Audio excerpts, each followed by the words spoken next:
Welcome to free online classes of physics with Lambor sir.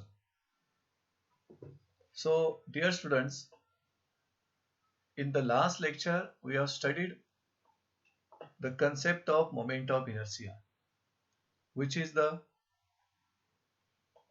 tendency of body in rotational motion.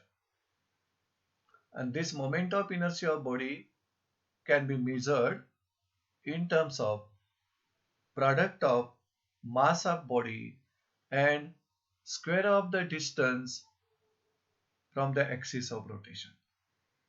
So in today's lecture, we will study the second concept, which is a radius of gyration. Any rotating body possesses moment of inertia as well as a radius of gyration. Here the word gyration means rotation and the word radius is the distance. It is denoted by symbol k.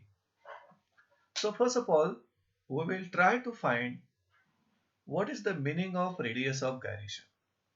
And before starting to explain the radius of gyration, we will see the definition of radius of gyration. So any body which rotates, it has a radius of gyration. And radius of gyration of a body about given axis of rotation is defined as the distance between axis of rotation and the point at which whole mass of the body is supposed to be concentrated, so as to possess same moment of inertia as that of body. Definition is lengthy, but we will clear the meaning of that definition. So it means that a rotating body has radius of gyration, which is nothing but the distance between axis of rotation of body and one point, की ज्या point जवळ bodyचं whole mass supposed to be concentrated. So in the explanation, we want to find the distance from axis. Distance of point from the axis. ज्या point जवळ बॉडीचं whole मास concentrate झालेलं आहे अशा पॉइंटचं axis पासूनचं distance find करूया आणि त्या डिस्टन्सला आपण रेडियस ऑफ गायरेशन आपल्याला म्हणता येईल. To explain this definition we will try to consider the diagram like this. Before that, a rigid body consider करावी लागेल, and that rigid body is rotating about a given axis of rotation. And see the diagram of that rigid body, which is rotating about given axis. See this. In figure A is the rigid body, and this one is the axis of rotation. About this axis, the body is rotating in anti-clockwise direction.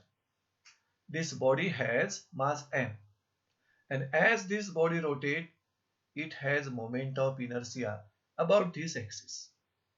So mass of the body is m, and I is the moment of inertia of body about given axis of rotation. Now, what we will do? We will replace this body by a single particle. की ज्या single पार्टिकलचं मास या बॉडीच्या मास एवढंच असेल. Are you getting this? We are replacing this body by single particle whose mass is equal to that of the body. आणि अशा ह्या single पार्टिकलला axis पासून काही डिस्टन्स वर ठेवूया आणि ऍक्सिस भोवती त्याला रोटेट किंवा रिव्हॉल्व व्हायला आपण भाग पाडूया. So in figure B, the single particle whose mass is equal to mass of body is here. This is a single particle, and it is kept at a distance k from the axis of rotation. आता या single पार्टिकलची moment of inertia जर तुम्हाला विचारली तर तुम्ही सांगणार m into k square. Definition नुसार mass into square of distance, isn't it? मग ह्या सिंगल पार्टिकलची मोमेंट ऑफ इनर्शिया या बॉडीच्या मोमेंट ऑफ इनर्शिया एवढी आपल्याला हवी. Who will decide that value? Mass of the particle will decide, or distance of that mass from the axis will decide. Because mass of particle and mass of this body both are same. Then of course the distance of that single particle from the axis will decide the mi of this particle is equal to body or not. But जर त्या पार्टिकलच्या axis पासूनच्या डिस्टन्सला, समजा के हे distance असेल, या डिस्टन्सला पार्टिकलची M I आणि या बॉडीची एम आय इक्वल असेल तरच या डिस्टन्सला या बॉडीची रेडियस ऑफ गायरेशन असं म्हणायचं.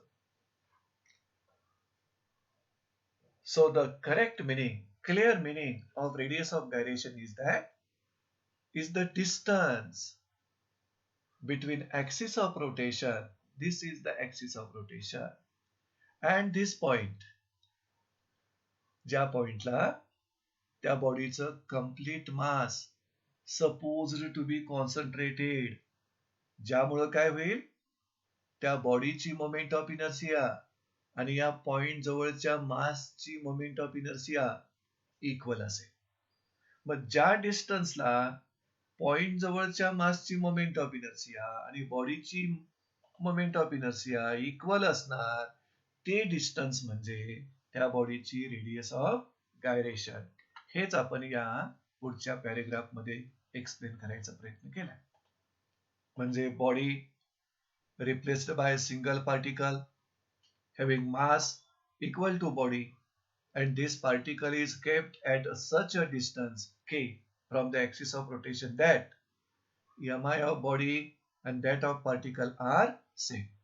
मग ज्या डिस्टन्सला पार्टिकलची mi बॉडीच्या mi एवढी होते, ते डिस्टन्स म्हणजे त्या बॉडीची रेडियस ऑफ गायरेशन. मग त्या सिंगल पार्टिकलची मोमेंट ऑफ इनर्जीचा फॉर्म्युला तुम्ही कसा लिहाल? mi of the single particle equal to m into k square. आणि by definition this mi of single particle k या डिस्टन्सला म्हणजे रेडियस ऑफ गायरेशन या डिस्टन्सला त्या बॉडीच्या mi एवढी पाहिजे. म्हणजे by definition what we can write, mi of body must be equal to mi of particle, की जिथं के त्या बॉडीची रेडियस ऑफ गायरेशन असेल. म्हणजेच पुढे आपण k square equal to I upon M and k equal to under root I upon m. आता जर रेडियस ऑफ गायरेशन हे डिस्टन्स असेल ऍक्सिस पासून पॉइंट पर्यंत, ज्या पॉइंटला बॉडीचं whole mass suppose to be concentrated, तर डिस्टन्सचा एसआय युनिट म्हणजेच रेडियस ऑफ गायरेशनचा एसआय युनिट मीटर, आणि त्याची डायमेन्शन्स फक्त लेंथ साठी असतील 1. So this is how you can understand the definition of radius of gyration. What it means? It means radius of gyration of any body about the given axis of rotation is simply the distance. आता हे distance कुणामधलं हे तेवढं शोधूया. The distance between axis of rotation and the point at which whole mass of the body is supposed to be concentrated. ज्या डिस्टन्सला त्या point जवळच्या मासची mi आणि या बॉडीची mi इक्वल होईल. After that let us try to understand what is the physical significance of radius of gyration. जसं तुम्ही एका सेंटेन्स मध्ये मोमेंट ऑफ इनर्शियाचं फिजिकल सिग्निफिकन्स सांगू शकता. What is that? Role played by moment of inertia in rotational motion is similar to the role played by mass in linear motion. याच पद्धतीनं तुम्ही रेडियस ऑफ गायरेशनचं फिजिकल सिग्निफिकन्स सांगू शकता. Dear students, मी तुम्हाला असा प्रश्न विचारतो की ही जी रेडियस ऑफ गायरेशन आहे, ही रेडियस ऑफ गायरेशन सिग्निफिकन्स साठी समजा बॉडीचं मास ऍक्सिसच्या क्लोज असेल, mass distribution is close to the axis of rotation, then what will happen? Then the moment of inertia will be small. आणि मोमेंट ऑफ इनर्शिया स्मॉल असेल तर त्याची radius of gyration he distance पण small येईल. याचाच अर्थ axis पासून जेवढं क्लोज मास डिस्ट्रीब्युशन झालं असेल तेवढी त्या बॉडीची एमआय कमी, तेवढी त्या बॉडीची रेडियस ऑफ गायरेशन कमी. आणि समजा if the mass distribution is away from the axis, axis पासून जर मासचं डिस्ट्रीब्युशन अवे असेल, डिस्टन्सवर असेल, तर त्या बॉडीची एमआय जास्त असेल, म्हणजेच त्या बॉडीची रेडियस ऑफ गायरेशन जास्त असेल. मग या दोन पॉइंट वरून तुम्हाला असं लक्षात येतंय का बघा, के आहे ना रेडियस ऑफ गायरेशन, की हा के बॉडीच्या मासच्या डिस्ट्रीब्युशन विषयी आपल्याला आयडिया देतो. म्हणजे जर के स्मॉल असेल तर तुम्हाला लक्षात येईल बॉडीचं mass is distributed but close to the axis. K large असेल तर तुम्ही सांगू शकता बॉडीचं mass is distributed but away from the axis. Isn't it? So K is what? Radius of gyration what? What it measures? It simply measures distribution of mass about the axis of rotation. So this one is the physical significance of radius of gyration. In one sentence, you can say that radius of gyration of body about the given axis measures distribution of mass about axis of rotation. How it measures then? If K is small, mass is distributed close to axis, so Mi is small. If K is large, mass is distributed away from the axis, Mi is large. So this is how we can explain physical significance of radius of gyration. Now we will try to find radius of gyration depends upon which factors. Of course, shape and size of body will decide the value of radius of gyration. जसं आपण last लेक्चरला moment of inertia is also depends upon shape and size of body आणि ते explanation आपण solid sphere आणि hollow sphere वरून समजावून घेतलं होतं. Second one, simply it is very clear, radius of gyration measures distribution of mass of body about the axis, so it will depend upon distribution of mass. And third one, it depends upon position of axis of rotation. म्हणजे आपण एक्सप्लेनेशनला figure A आणि figure बी अगोदरच्या स्लाइडवर घेतली होती. ह्या दोन्हीही figure मधील बॉडीचं मास किंवा सिंगल पार्टिकलचं मास सेमच होतं, पण बॉडीची एमआय आणि सिंगल पार्टिकलची एमआय सेम असणार की नाही हे ठरवणार कोण होतं माहितीये? के ठरवणार होतं, डिस्टन्स ठरवणार होता. ज्या डिस्टन्सला सिंगल पार्टिकलची एमआय आणि बॉडीची एमआय इक्वल असेल ते डिस्टन्स म्हणजे त्या बॉडीची radius of gyration. Are you getting this?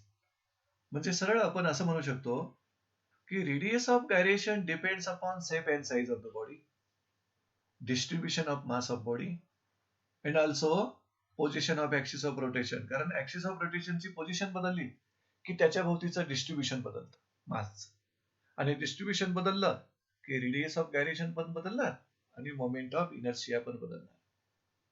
But will radius of gyration depends upon mass? What is the answer? C. Radius of gyration is independent on mass of the body. बॉडीच्या मासवर radius of gyration depend नाही, पण moment of inertia depend आहे.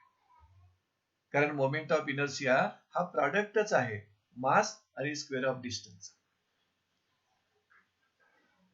पण radius of gyration ही मासवर बॉडीच्या depend नाही. हे quiet clear असू द्या आणि हे लक्षात ठेवा. नाव we will discuss one question from your textbook. What is that question? What is the necessity to define the radius of gyration? Radius of gyration define करायची गरज काय आहे? थोडक्यात इम्पॉर्टन्सच म्हणा तुम्ही. रेडियस ऑफ गायरेशनचं इम्पॉर्टन्स काय आहे? तर त्याच्या आन्सरला स्टार्ट करताना तुम्ही कोणत्या बॉडीची मोमेंट ऑफ इनर्शिया कॅल्क्युलेट करू शकता? रोटेटिंग बॉडीची. पण ज्या बॉडीचं मॅथमॅटिकली इंटिग्रेबल घेऊ शकता मासचं. The geometrical bodies, the geometrical shapes which can be mathematically integrable, that body ची मोमेंट ऑफ इनर्शिया तुम्ही कॅल्क्युलेट करू शकता. हाच पहिला पॉइंट आहे. The calculation of MI is possible only for those body whose mathematically integrable.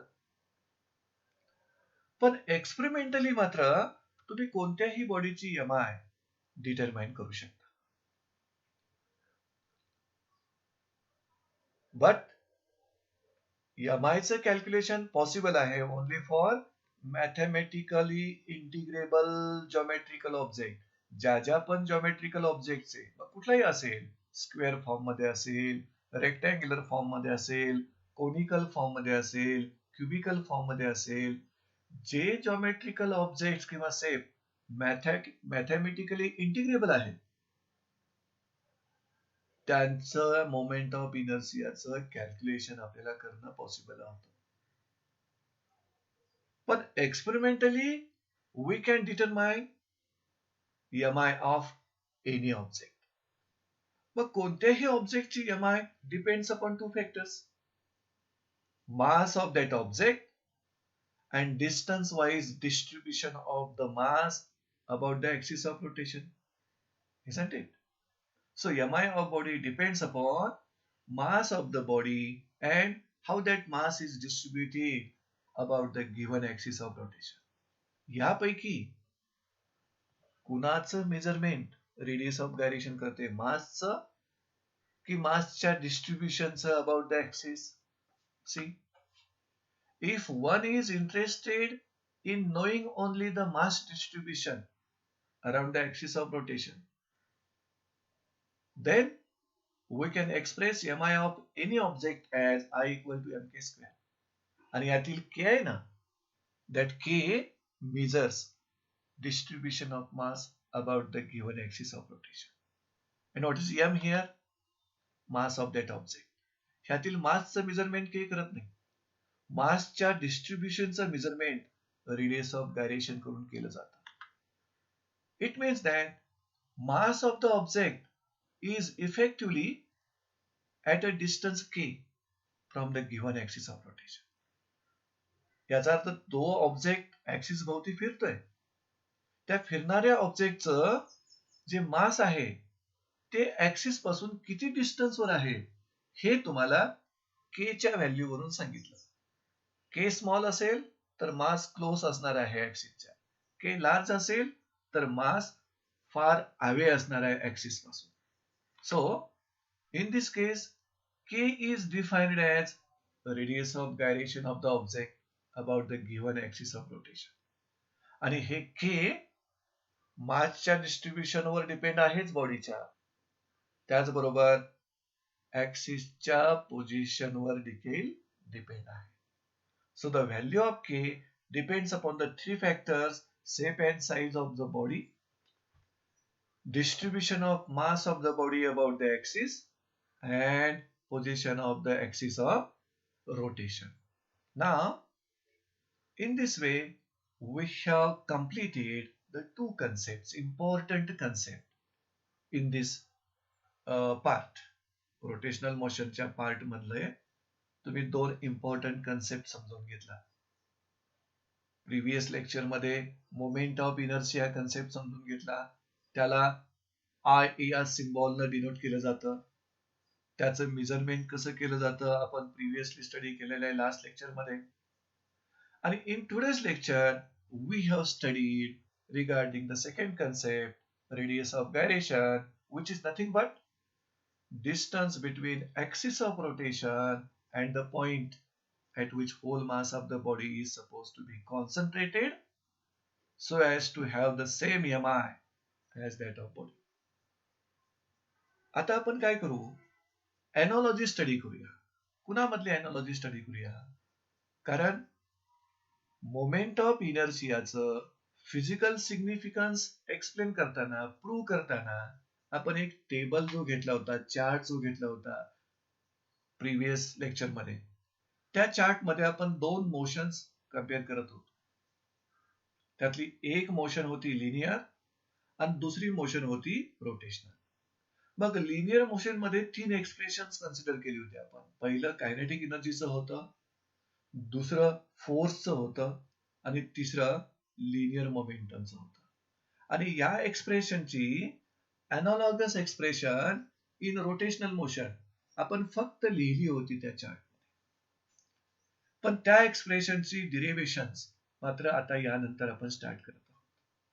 So to find the analogy for kinetic energy in translational म्हणजे linear motion and kinetic energy in rotational motion, we will derive the expression for rotational kinetic energy.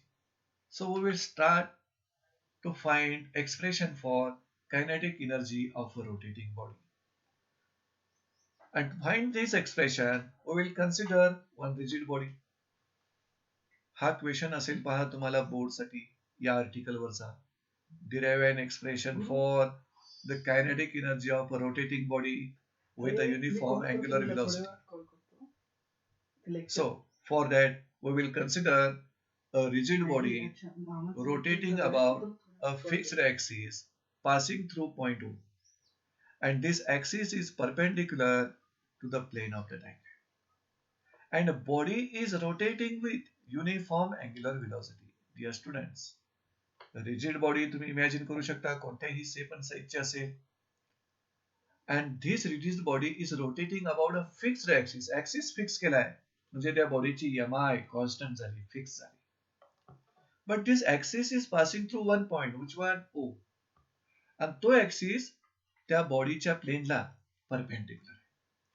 आणि body जी axis भोवती rotate होणार आहे ती uniform angular व्हेलॉसिटीने rotate होते. मग तुम्ही या टॉपिकच्या फर्स्ट पार्ट मध्ये, सर्क्युलर मोशनच्या पार्ट मध्ये, जर अँग्युलर व्हेलॉसिटी कॉन्स्टंट असेल तर त्या प्रकारच्या सर्क्युलर मोशनचं अँग्युलर एक्सलरेशन किती असतं आठवतं का तुम्हाला? 0 असतं. कारण अँग्युलर व्हेलॉसिटी कॉन्स्टंट म्हणजे rate of change of angular velocity with respect to time किती येणार? 0 येणार. तर या सेंटेन्सला डिस्क्राइब करणारी जी डायग्राम आहे ती डायग्राम आपण या ठिकाणी रेफर करू.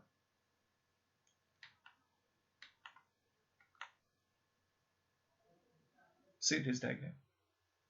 In this diagram, this one is the rigid body, isn't it? And this rigid body is rotating about this axis. And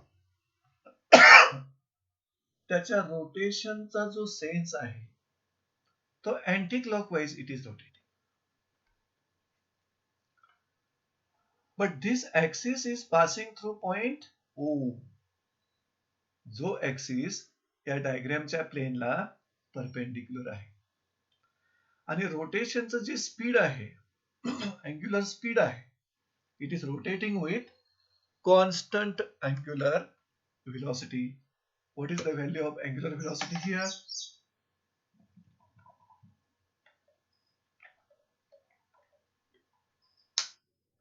See, it is mentioned in the diagram here. The body is rotating with uniform angular velocity about this axis of rotation. मग जर ही body rigid body असेल तर कोणतीही rigid body is considered as a system of N particles. मग या बॉडीमध्ये आपण M1, M2, M3, M4, Mn असे त्या बॉडीची पार्टिकल्स कन्सिडर केलेले आहेत. त्यामुळं what will be M1, M2, M3 are the masses of the particles. आणि त्या प्रत्येक पार्टिकलचं ऍक्सिस पासूनचं डिस्टन्स देखील डायग्राममध्ये आपण दाखवले. So what are the R1, R2, R3, Rn? These are the distances of the particles from the axis of rotation. So this diagram is used to find the expression for kinetic energy of rotating body. As this body is rotating with uniform angular velocity, isn't it, about this axis, then each particle will perform circular motion but of different radii. Because M1 पार्टिकलचं distance axis पासून R1 आहे, त्यामुळे M1 particle circular motion perform करणार ज्या सर्कलचे radius R1 असेल. M2 पार्टिकलचं axis पासूनचं distance R2 आहे. M2 particle circular motion perform करणार ज्या सर्कलची रेडियस R2 असेल. Means as body rotates, each particle of the body performs uniform circular motion. Why uniform? कारण rigid बॉडीच्या रोटेटिंगची angular velocity constant आहे. मग जिथे अँग्युलर व्हेलॉसिटी कॉन्स्टंट असते ती युनिफॉर्म सर्क्युलर मोशन असते. मग rigid body uniform angular velocity rotate होत असेल तर त्या रिजिड बॉडीचं प्रत्येक पार्टिकल सर्क्युलर मोशन परफॉर्म करणार आणि त्यातील युनिफॉर्म सर्क्युलर मोशन परफॉर्म करणार.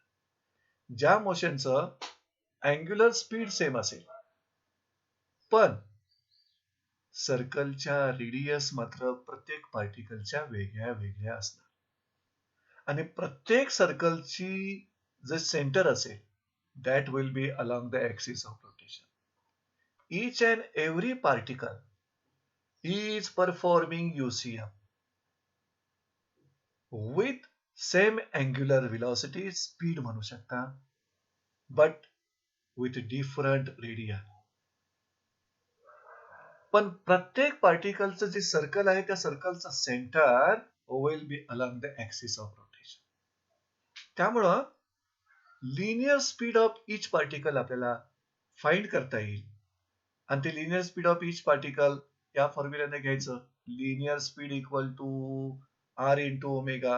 हे रिलेशन तुम्ही सर्क्युलर मोशन पार्ट मध्ये समजावून घेतलाय, रिलेशन बिटवीन लिनियर स्पीड आणि अँग्युलर स्पीड. मग या रिलेशन मध्ये ओमेगा सेम आहे पण रेडियस डिफरंट आहे. त्यामुळं each and every particle linear speed will be different. So we will try to find linear speeds of each particle of mass m1, m2, m3, mn. See, so linear speed of particles of masses m1, m2, mn. मग m1 पार्टिकलचं linear speed काढायचं असेल तर v1 equal to या फॉर्म्युल्यामध्ये r1 omega. Omega तर constant राहणार. M2 पार्टिकलचं linear speed काढायचं असेल तर V2 equal to R2 omega. M3 पार्टिकलचं लिनियर स्पीड करायचं असेल तर Vn equal to Rn omega. आता जर मला एखाद्या पार्टिकलचं मास माहिती असेल आणि त्याचं लिनियर स्पीड माहिती असेल तर मास आणि लिनियर स्पीड वरून त्या पार्टिकलची मला कायनेटिक एनर्जी काढता येईल. कारण कायनेटिक एनर्जीचा formula half mv square. So, kinetic energy of particle of mass m1. मग m1 पार्टिकल मास असणाऱ्या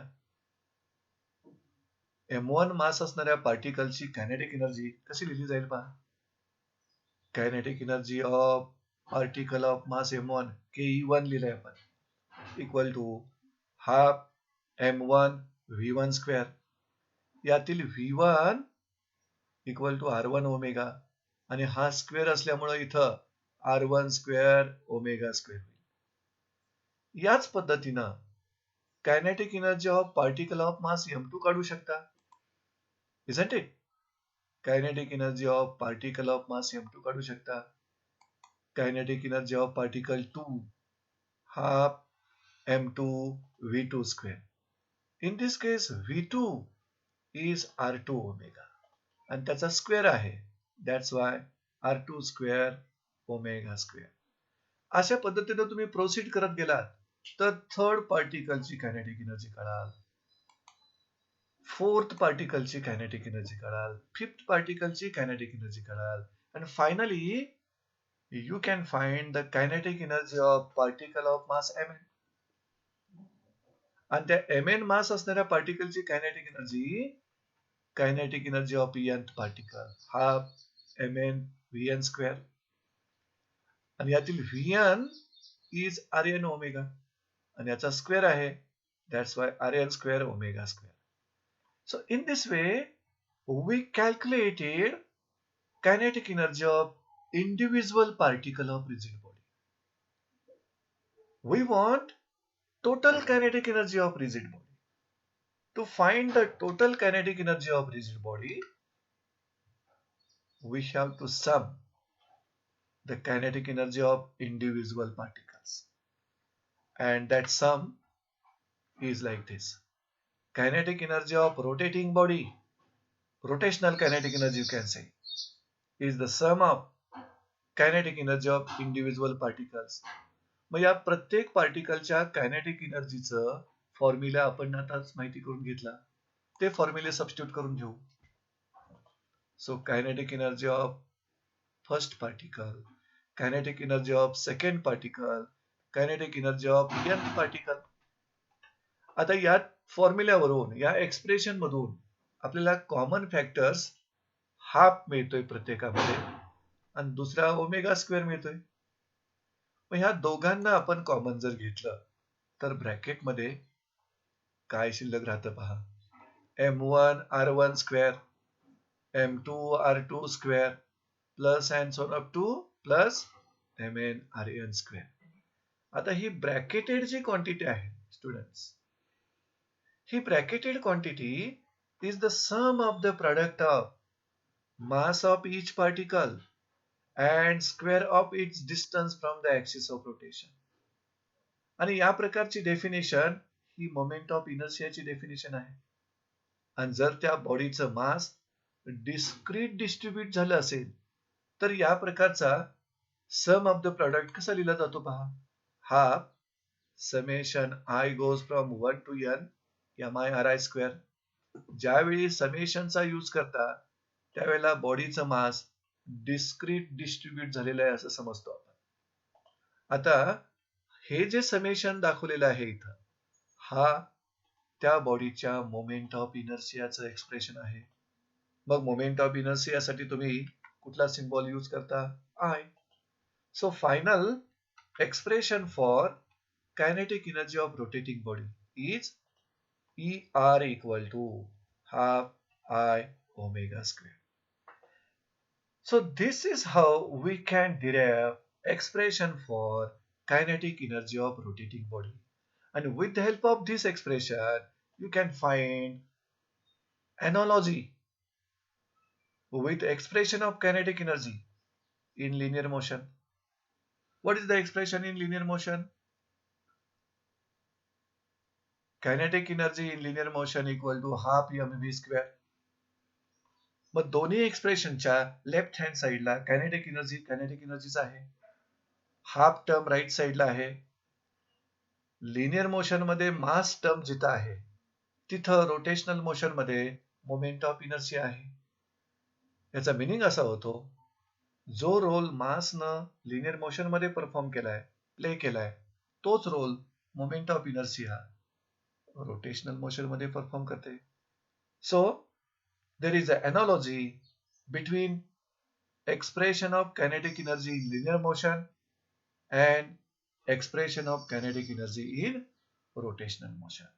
यावरून तुम्ही प्रूव्ह करू शकता. आता आपण दुसऱ्या एका एक्सप्रेशन मधील एनॉलॉजी फाइंड आउट करूया. कोणतं होतं ते expression? Force in linear motion is analogous to the torque in rotational motion.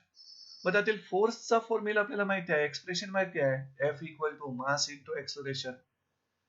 But we don't know the torque acting on rotating body. त्या torque acting on rotating bodyच्या एक्सप्रेशनला आपण जाऊ. So expression for torque but in terms of moment of inertia. आणि हे expression find करण्यासाठी आपल्याला एक rotating body consider करावी लागेल.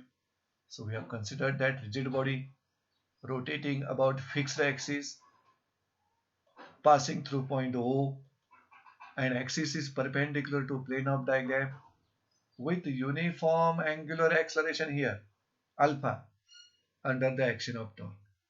मग या रोटेटिंग बॉडीची डायग्राम रेफर करा.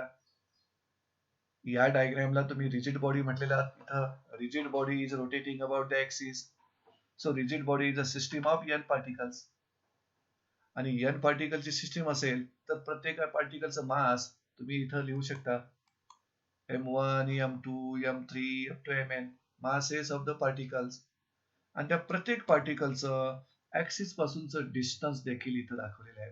r1, r2, r3, rn, distances of the particles from the axis of rotation. Isn't it? Okay. Dear students, this rigid body is rotating about the axis which is passing through point O and perpendicular to plane of diagram with uniform angular acceleration. याचा अर्थ acceleration हे non zero आहे. Non zero आहे याचा अर्थ त्या बॉडीला angular speed जे आहे ते अँग्युलर स्पीड युनिफॉर्मली चेंज होते. Angular speed is changing but it is uniformly. That's why it produces uniform angular acceleration. मग जर रिजिड बॉडी रोटेट होत असेल तर त्या रिजिड बॉडीच्या प्रत्येक पार्टिकलनं सर्क्युलर मोशन परफॉर्म केली असणार आहे. Isn't it? पण त्या सर्क्युलर मोशनचे जे सर्कल फॉर्म होणार आहे त्या सर्कलची रेडियस मात्र डिफरंट असेल for different particles. Isn't it? आणि त्याचबरोबर जर सर्क्युलर मोशन परफॉर्म होत असेल तर त्या सर्क्युलर मोशन मध्ये पार्टिकल जवळ लिनियर ऍक्सलरेशन पण असतं आणि अँग्युलर ऍक्सलरेशन तर आहेच. Then we know one relation between linear acceleration and angular acceleration. What is that relation? The relation between linear acceleration and angular acceleration, तुम्ही सर्क्युलर मोशनच्या part मध्ये ते रिलेशन डिराइव्ह केलाय. So linear acceleration equal to radius into angular acceleration, हे ते relation आहे. So the linear acceleration of each particle is different असं लिहिले. का डिफरंट? बघा, linear acceleration equal to R alpha आणि प्रत्येक पार्टिकलचं सर्क्युलर मोशन आहे. प्रत्येक particle same angular acceleration rotate होते. Got it? बट प्रत्येक पार्टिकलच्या सर्कलची रेडियस मात्र डिफरंट आहे. मग ह्या रिलेशन मध्ये अल्फा सेम आहे प्रत्येक पार्टिकलला, पण प्रत्येक पार्टिकलच्या सर्कलची रेडियस डिफरंट असेल तर तुम्ही काय सांगू शकाल? Linear acceleration of each particle will be different. So we will try to find the linear acceleration of each and every particle with this formula. The particle of mass m1 revolves in a circle of radius r1, isn't it? With linear acceleration a1 given by, see this, a1 equal to r1 alpha. तसंच particle of mass m2 revolves in a circle of radius r2 with linear acceleration a2 equal to r2 alpha. असं प्रत्येक पार्टिकलचं तुम्ही linear ऍक्सलरेशनचं formula लिहू शकता, find out करू शकता. आणि जर त्या पार्टिकलला लिनियर ऍक्सलरेशन मिळालं असेल तर ते लिनियर ऍक्सलरेशन एका फोर्सनंच प्रोड्यूस केलं असेल, acting in the same direction.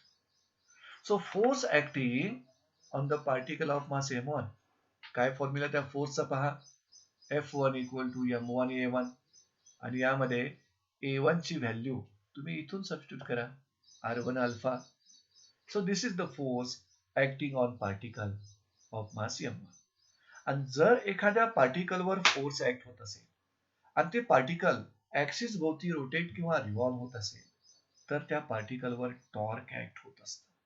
आणि ते टॉर्कचा फॉर्म्युला तुम्हाला torque acting on particle of mass m1, तुम्ही 11वी मधून तो फॉर्म्युला घेऊ शकता.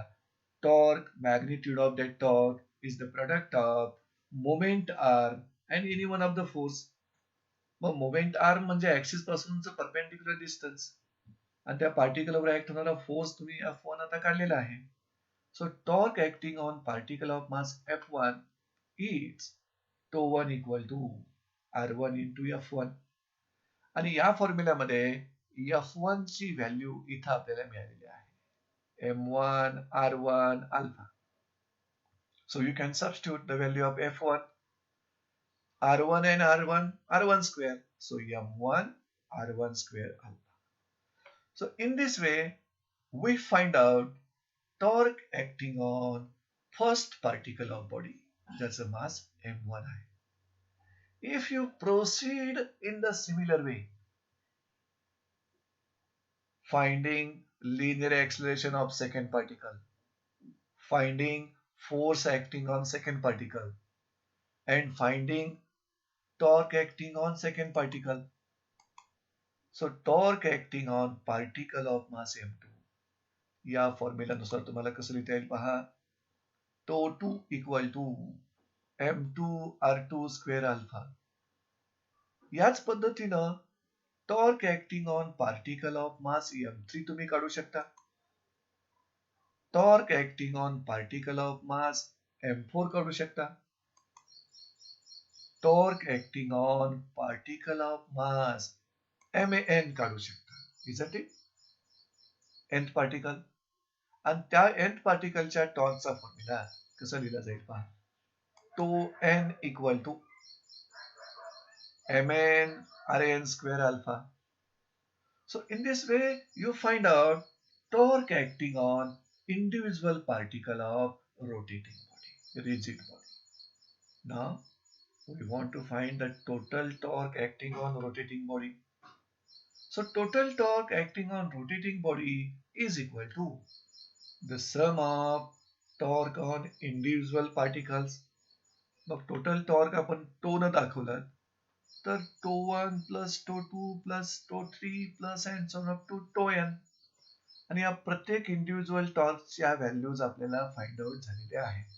So you can substitute the values of individual torque. Substitute केल्यानंतर या प्रत्येक टर्म मध्ये अल्फा कॉमन टर्म आहे. And if you take the alpha common, then inside the bracket m1 r1 square plus m2 r2 square plus and so on up to plus mn rn square. आता या mathematical relation मध्ये step मध्ये ही bracketed जी quantity आहे, this bracketed quantity is nothing but sum of the product of mass of each particle and square of its distance from the axis of rotation. And this is nothing but formula for mi of rigid rotating body. आणि त्या rigid rotating bodyचं mass discretely distribute झालं असेल तर तुम्ही या फॉर्म्युल्याला summation न व्यक्त करता. So summation I goes from 1 to n mi ri square alpha. आणि ही समेशन दाखवणारी टर्म म्हणजेच त्या रिजिड बॉडीची moment of inertia τ equal to IN.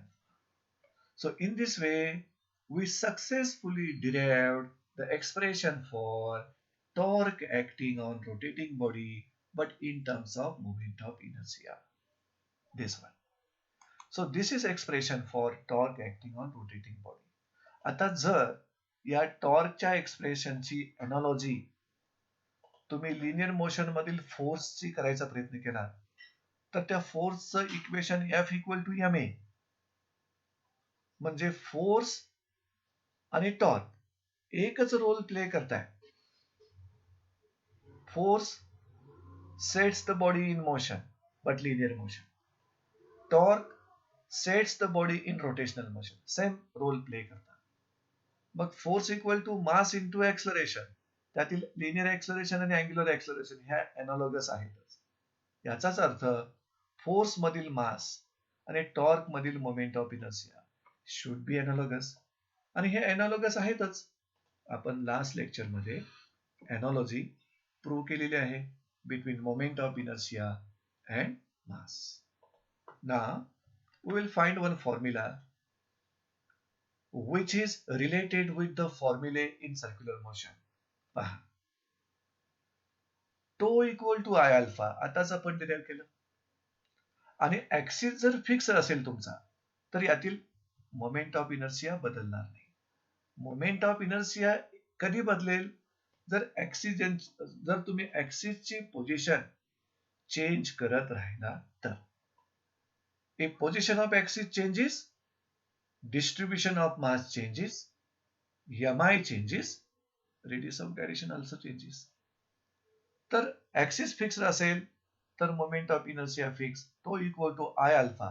आता सर्क्युलर मोशनच्या पार्ट मधनं alpha is what? Rate of change of angular velocity with respect to time. म्हणजे D omega by D T. आणि जर तुम्हाला ऍव्हरेज अँग्युलर ऍक्सलरेशन लिहायचं असतं तर ही अल्फा तुम्ही या ब्रॅकेट प्रमाणे लिहिलं असतं. This is the average angular acceleration of particle, omega 2 minus omega 1 upon T.